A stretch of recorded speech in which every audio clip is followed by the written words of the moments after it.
एक नर भेड़िया जब युवावस्था में कदम रखता है तब वह अपनी मादा साथी कैसे चुनता है?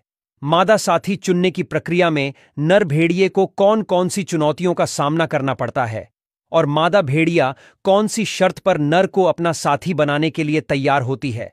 यह नर और मादा के चुनाव की प्रक्रिया जानकर आप शायद भेड़िए को दिल से पसंद करने लगोगे। दरअसल एक नर भेड़िया आमतौर पर अपनी मादा साथी को पाने के लिए कई संघर्षों से गुजरता है और दूसरी ओर मादा भेड़िया भी नर को काफी दिनों तक परखती रहती है, क्योंकि भेड़िए में जब नर और मादा एक दूसरे को पसंद करते हैं तब वह मरते दम तक एक साथ रहते हैं। अगर दोनों में से कोई एक साथी मर जाता है तो दूसरा साथी आजीवन अकेला ही रहता है, पर कभी दूसरा साथी पसंद नहीं करता। चलिए अब नर और मादा भेड़िए के चुनाव की अद्भुत प्रक्रिया को स्टेप बाय स्टेप से जानते हैं। भेड़िए हमेशा समूह में ही रहते हैं और एक समूह में आमतौर पर 6 से 15 भेड़िए होते हैं। कभी कभी संख्या 20 से भी अधिक हो सकती है। भेड़िए के समूह का नेतृत्व अल्फा नर और अल्फा मादा करते हैं और उनके सभी निर्णय समूह के सारे सदस्य मानते हैं।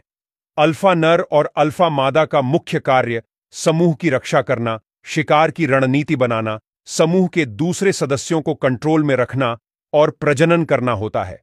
भेड़िए के समूह में सिर्फ अल्फा नर और अल्फा मादा ही प्रजनन कर सकते हैं। इसके अलावा समूह के ओर कोई भी मादा या नर भेड़िए को प्रजनन करने की आज्ञा नहीं होती। अल्फा जोड़े के सिवा समूह की कोई भी मादा या नर मरते दम तक प्रजनन नहीं करते। यही समूह का नियम होता है। जब कोई दूसरा सदस्य प्रजनन की कोशिश करता है तो अल्फा जोड़ा उसे अनुशासित करता है और रोक सकता है। अल्फा मादा समूह की अन्य मादाओं को प्रजनन से रोकने के लिए आक्रामक भी हो जाती है, क्योंकि अगर हर मादा प्रजनन करेगी तो समूह में छोटे बच्चों की संख्या बहुत बढ़ जाएगी और भोजन मिलने में तथा बच्चों की सुरक्षा करने में प्रॉब्लम्स हो जाएगी। अगर समूह में अल्फा नर या अल्फा मादा कमजोर पड़ जाते हैं तो कोई दूसरा ताकतवर नर या मादा भेड़िया उसके साथ लड़ाई करके उनकी जगह ले सकता है। मतलब कि कोई भेड़िया अगर अल्फा नर या अल्फा मादा बनने के लायक है तो वह उस स्थान को अपनी ताकत से पा सकता है। अब जानते हैं कि एक युवा भेड़िया किस तरह अपने लिए मादा साथी चुनता है।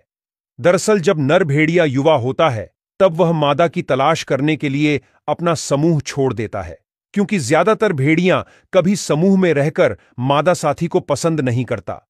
जब युवा नर भेड़िया अपना समूह छोड़ता है, उस तरह दूसरी ओर युवा मादा भी अगर ताकतवर होगी तो वह भी अपना समूह छोड़कर या समूह में रहकर एक नर की तलाश में रहती है। जब युवा मादा एक नर को देखती है तब वह तुरंत उसे पसंद नहीं कर लेती। कुछ दिनों तक वह नर की ताकत और भरोसे की परीक्षा करती रहती है। जब मादा को नर पे पूरा भरोसा आ जाता है तब वह नर को अपना साथी चुनना तय करके नर को अपना इशारा देती है।